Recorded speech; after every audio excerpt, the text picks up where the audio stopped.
சுமாதனம். என் பேர் நரேன். ஓகேவா? இன்னைக்கு வந்து உங்களுக்கு பிளாஸ்டிக் மூட்டை எப்படி இருக்குன்னு நான் காமிக்க போறேன். வாங்க பார்க்கலாம் பிளாஸ்டிக் மூட்டை எப்படி இருக்குன்னு.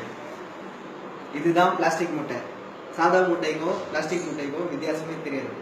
உள்ள பாருங்க, நூடுல்ஸ் மாதிரி இருக்கும். வேக வைக்கும் போதே நூடுல்ஸ் மாதிரி தெரியும். அவ்வளவும் உடம்புக்கு கெடுதிங்க. இந்த மாதிரி நூடுல்ஸ் மாதிரி வரும் வேக வைக்கும் போது. இதுதான் ஃபர்ஸ்ட் சிம்டம் பிளாஸ்டிக் மூட்டை கண்டுபிடிக்கிறதுக்காக. இது உரிச்சா எப்படி இருக்கும் பார்க்கலாமா? கண்ணு முன்னாடியே உரிக்கிறோம் பாருங்க. உடைக்கும் போதே உங்களுக்கு டிஃபரன்ஸ் தெரியும். கண்ணாடி உடையிற மாதிரி உடையுதுங்க. கண்ணாடி உடையிற மாதிரி உடையும். சாதா மூட்டை மாதிரி உங்களுக்கு உடைக்கும் போதே தெரியும். சாதா மூட்டை மாதிரி உடையாது. அது மேல இருக்கிற அந்த தின் மெம்பரேன்னு தனியா பிளாஸ்டிக் ஷீட் மாதிரி வெளியில வரும்.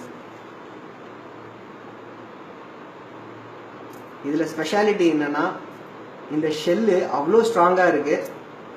கீழே போட்டா கூட அந்த ஷெல்லு உடைய மாட்டேங்குது.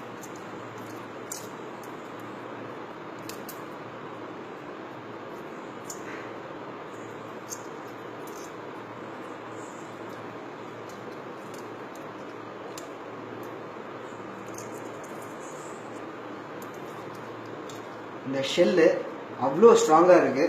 கீழே போட்டா கூட உடைய மாட்டேங்குது. கண்ணாடி மாதிரியே இருக்கு. இங்க பாருங்க, இதுல இருந்தே தெரியுது எவ்வளவு ஹார்ம் இதுல இருக்குன்ட்டு. இங்க பாருங்க எவ்வளவு ஸ்ட்ராங்கா இருக்கு பாருங்க.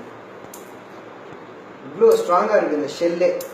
சரி, ஷெல்லு தான் எப்படி ஸ்ட்ராங்கா இருக்குன்ட்டு உள்ள இருக்கிறதையாவது சாப்பிடலான்னு பார்த்தா, உள்ள இருக்கிறது பாருங்க ஏதோ சைனா கிளேல செஞ்ச மாதிரியே இருக்கு. அழகா சைஸா ஷேப்பா. ஸ்மெல்லும் ரொம்ப ஒரு மாதிரி ராட்டன் ஸ்மெல் வருது. இவ்வளவு அழகா ஷேப்பா செஞ்சிருக்காங்க பாருங்க. மேன்மேட் எக்ஸ், இது சிக்கன் மேட் எக்ஸ் இல்லை. அண்ட் சரி, அதுதான் அப்படி இருக்குன்னு பார்த்தா உள்ள இருக்கிறது பாருங்க. பாக்குறதுக்கு அழகா இருக்கா? ரவுண்டா சாதா முட்டைக்கு இருக்கிற மாதிரியே இருக்குங்களா? Yellow colour yolk. ஆனா இது நார்மலா சாதா எக்கு உடைச்சு விட்டா பவுடர் ஆயிடும். ஆனா இது அப்படி கிடையாதுங்க. சைனா கிளே மாதிரி. பசங்க வந்து ஸ்கூலுக்கு எதுனா எக்ஸிபிஷனுக்கோ இல்லைன்னா எதனா ஒரு இதுக்கோ கிளே மாதிரி யூஸ் பண்ணிக்கலாம். அதை இது பார்த்தீங்கன்னா எந்த ஷேப்ல வேணா நீங்க மாத்திக்கலாம். அதை ஓகேங்களா? இப்படி வச்சு இப்படி ஆக்கிக்கலாம். நீங்க என்ன ஷேப் பண்றீங்களோ, என்ன ஷேப் ஆசைப்படுறீங்களோ அந்த ஷேப்ல இதை மாத்திக்கலாங்க. இதுதாங்க பிளாஸ்டிக் கேக். தயவு செஞ்சு இதை வாங்காதீங்க, சாப்பிடாதீங்க. இந்த மாதிரி இருந்ததுன்னா கடைக்கார மூஞ்சிலே கொண்டு போய் தூக்கி எறிங்க. ரொம்ப நன்றி. தேங்க்யூ.